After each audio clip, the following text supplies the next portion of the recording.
Travel along, Catholic pilgrims, as we learn from St. Augustine, Doctor of the Church, while we read his book, Confessions.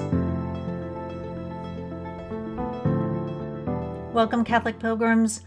Remember how St. Augustine wanted to teach in Rome because he heard that the students were less rowdy?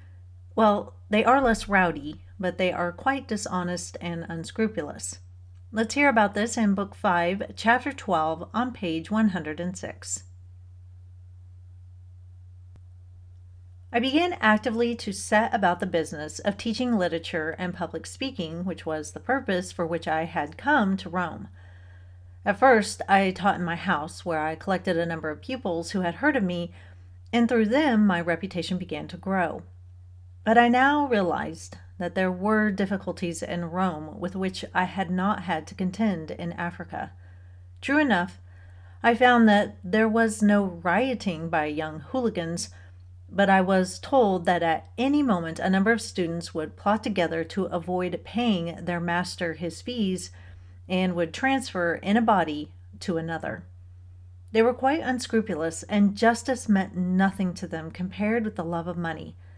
There was hatred for them in my heart, and it was not unselfish hatred, for I suppose that I hated them more for what I should have to suffer from them than for the wrong they might do to any teacher.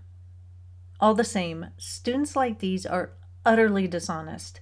They break their troth with you by setting their hearts on fleeting temporal delusions and tainted money which defiles the hands that grasp it, and by clinging to a world which they can never hold. And all the while they turn their backs on you who are always present, calling them back and ready to pardon man's adulterous soul when it returns to you. For their warped and crooked minds, I still hate students like these, but I love them too, hoping to teach them to mend their ways so that they may learn to love their studies more than money and love you, their God, still more. For you are the truth, the source of good that does not fail, and the peace of purest innocence.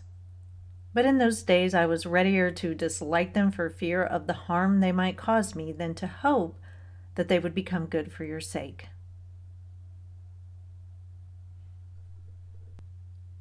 When my family moved to our first duty station at Wright-Patterson Air Force Base in Dayton, Ohio, I was eager to find a job. I was pretty fresh out of college and ready to go. Well, it was really hard for me to find work, so I started subbing in order to have something to do while I looked for other employment. I absolutely loved teaching the grade school kids. They want so badly to love their teacher and to be loved by them. They can have ants in their pants, but that's nothing that recess and active learning can't fix. It was so endearing how much they wanted to please you.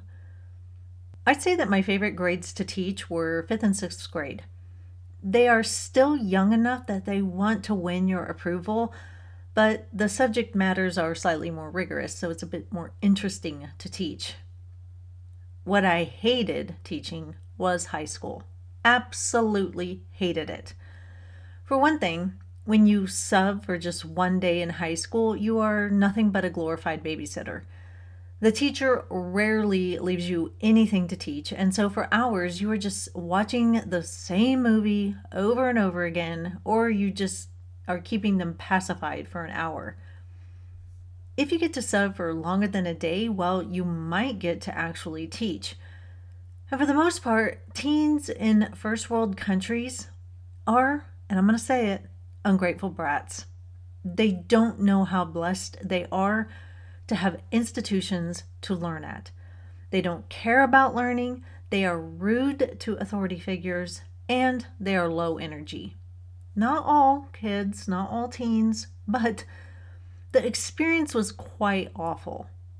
Part of this is to blame on parents. Many parents are lazy in discipline, and many have told their children that they don't have to answer to any authority figure but themselves. Part of this is to blame on the culture. We have told people that fame and money are more important than education, or at least we promote that. I used to ask the students what they wanted to go into or be once they got out of high school, and all of them, except a few, just said they wanted to be famous. Famous athletes, famous movie stars. Some just said famous. And this was before cell phones. So this was before, like the social media days. Nowadays, I imagine they just say, I want to be an influencer or whatever. But the ones that just told me they wanted to be famous, they didn't even have an idea what they wanted to be famous in. They just wanted to be famous. St. Augustine says that he hoped to, quote, teach them to mend their ways so that they may learn to love their studies more than money, unquote. I surely understand that. Part of this I also blame on the high school students. They are old enough to care and take ownership. Sometimes we treat teens like they're still 4 years old. No, they are on their way into adulthood, and we should treat them as such. There was a time when people were chomping at the bit to learn, especially lower classes, because they were denied that opportunity. Now, because education is mandatory and prolific in Western societies, so many students just take it for granted. The students coming to St. Augustine to learn are probably from wealthier families, and they are just spoiled brats. They don't care, they are greedy, and cause problems for teachers trying to make a living. I completely understand St. Augustine's frustration. And if you're a teacher and you're listening, I imagine that you probably understand it as well. The ability to learn is a gift from God. Our minds are incredible, and we squander a precious gift when we devalue education and learning.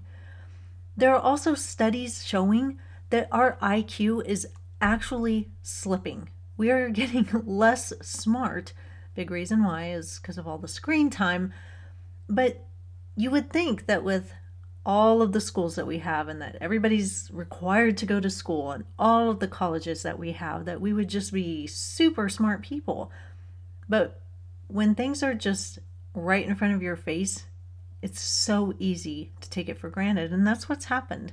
So foster a love of learning for yourself, instill the love in your children, and make your home a place where learning is valued. And thank God that we have minds to take in knowledge and then do something with that knowledge. That is all for today, Catholic Pilgrims.